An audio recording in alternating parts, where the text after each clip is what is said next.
What is an external ID? Before I talk about it, let me ask you this question. If you were given a big fat book and asked to find a particular word in that book, what would you do? I guess you would look up the index. Similarly, to be able to quickly query records from an object, you can index any custom field on your object. The custom field should be of data type text, number, or email. This index is also called an external ID. Why is it important?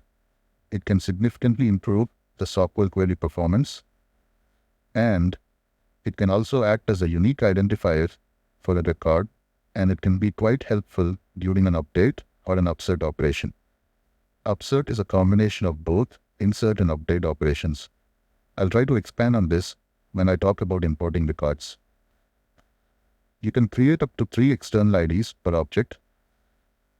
You would want to create external IDs on unique fields like phone number, email, or social security number.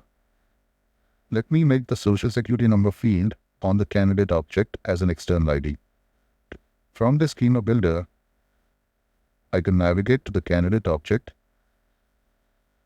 edit the social security number field, and set this field as an external ID. Since I'm on the screen, let me also talk about unique fields. You can choose to make a field unique if you need to. You can also choose to enable case sensitivity for uniqueness.